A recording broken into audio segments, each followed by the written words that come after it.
সালামু আলাইকুম।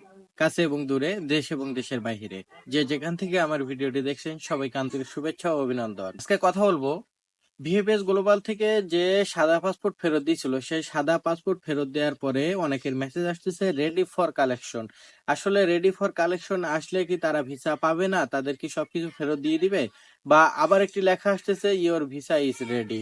তো এই দুইটার ভিতরে কি বুঝাইতে চাচ্ছে ভিএফএস গ্লোবাল, কোন লেখাটা আসলে ভিসা দিবে কি না দিবে সেই সম্পর্কে আজকে আলোচনা করব। এবং এর সাথে ইতালি রোম শহরে নুলুস্তা উঠতেছে এরকম বিভিন্ন পোস্ট বিভিন্ন গ্রুপে দেখা যাচ্ছে, সেই নুলুস্তা দিয়ে নাকি আবার ভিসাও হচ্ছে। তো সেই সবকিছু মিলে আজকের ভিডিওটি, দয়া করে ধৈর্য সহকারে পুরো ভিডিওটি দেখবেন। দেখার পরে একটি লাইক সাথে শেয়ার করে আপনার সকল বন্ধুদেরকে দেখার সুযোগ করবেন। এবং যারা আমার চ্যানেলে নতুন, আমার চ্যানেলটি এখনো সাবস্ক্রাইব করেননি, বন্ধুরা আমার চ্যানেলটি সাবস্ক্রাইব করে আমার সাথে থাকবেন। ধন্যবাদ সবাইকে। বন্ধুরা, আমি কিন্তু গ্রামের বাড়িতেই আছি। আমি দেশে আসছি, দেশের মধ্যে ভিডিও করছি। আবার অনেকেই ভুল বুঝবেন যে আমি গ্রামের মধ্যে কেন ভিডিও বানাচ্ছি। আমি দেশে আছি বর্তমান, আমার আগের ভিডিওতেও বলছিলাম। তো বন্ধুরা, যদি এরকম লেখা আসে dear applicant please be informed that your visa is ready, তাহলে আপনি কি করবেন?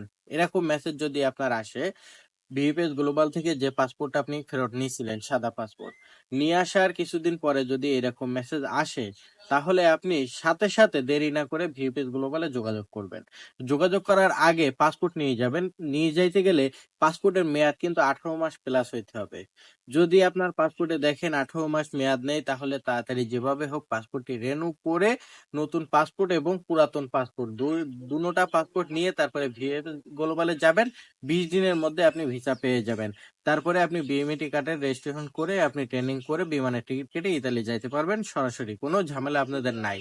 আর যদি এরকম লেখা আসে ready for collection, ready for collection যদি আসে তাহলে 99% লোক ভিসা পাবে না।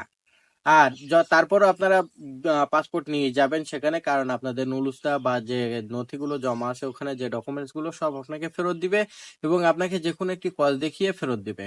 হয় আপনাকে বলবে যে আপনার মালিক আপনাকে নিতে চায়নি, বা আপনার নুলুস্তা সঠিক না, মালিকের সাথে যোগাযোগ করতে পারিনি, এরকম যে কোনো একটি কল দেখায় আপনার নুলুস্তা ফেরত দিয়ে দেবে আর কি, রিজেক্ট করে দিবে। আপনি আর ওই নুলুস্তা দিয়ে ইতালি যাইতে পারবেন না, আপনার হিসাব ক্লিয়ার ওই পর্যন্ত।